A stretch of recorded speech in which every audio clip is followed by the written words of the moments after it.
Well, after years of negotiations, T-Mobile will acquire Sprint in a $26.5 billion deal. The merger would create a company valued at $146 billion, and if approved by regulators, the U.S. wireless market will be dominated by three companies: T-Mobile, Verizon, and AT&T. Leigh Gallagher is Fortune's senior editor-at-large, and she joins me now to discuss this. What's up? Hi, Vlad. How are you? Good Great to be here. you. So why has it taken so long to reach this agreement?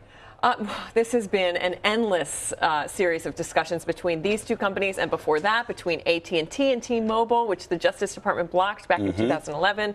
Simply speaking, this is about combining forces to become bigger and stronger. This is a very competitive market. Growth has slowed. Everyone has a smartphone now, so new customers are tough. And these two are basically number 3 and 4 by a long shot, combining to be as big as number 1 and 2. So that's why they're doing it. So on paper, for the companies, it makes sense. What do consumers and customers get out of this? Well, what the companies are saying, which is interesting, is that this is going to mean huge leaps and bounds in terms of technology, speed, the race to 5G, which everyone's talking about, better technologies for consumers. They're even saying better value, which is not usually what you hear when you talk about mergers for consumers. Right. So we'll see. I mean, T-Mobile has actually been very aggressive in the past few years at really doing very consumer-friendly deals.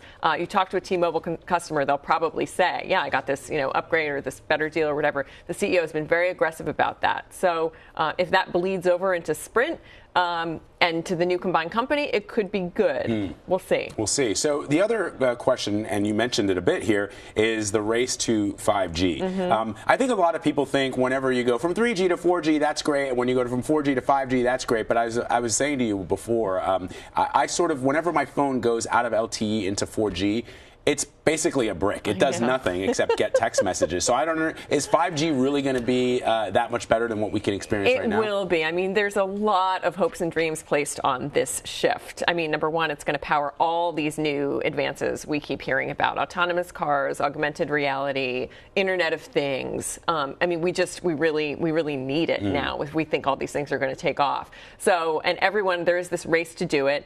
The two companies are saying that when we combine, we are going to do it better than anybody else. This is going to accelerate the push for it. So, I do think, the CEO said this is like going from black and white to color. I mean, of course he's going to say that. That's a pretty big deal, going from black and white to color. I just want a longer lasting battery. That's all I want. Oh, my God. 5G is irrelevant if your phone dies. Longer lasting. I mean, you walk around with 2 phones and an extra battery pack. It's so heavy. It's so crazy. I know.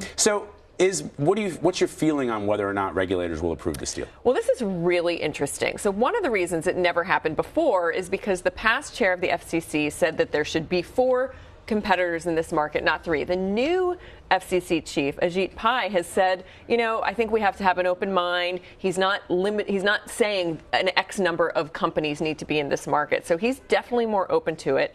The Department of Justice is another story. It's a little bit of a wild card. They've taken a different stance. It's kind of a bold move to announce this today, which is the very day that the closing arguments are being heard in the AT&T Time Warner case. So we don't really know. I mean, one of the many arguments these companies are making is that the market is very different right now than it was even a few years ago. Now you have not just these wireless companies offering wireless service, but you have companies like Comcast and Charter getting into the mix, and you have broadband and video and wireless all converging. So it's more like a broader market with many more competitors. That's what they're saying. Yeah. And they're also playing to the administration's heartstrings by saying this is going to be great for America. We're going to not cede 5G to China, and we're going to hire people. We're going to invest $40 billion in America. And by the way, the tax cuts are even helping us with this. So.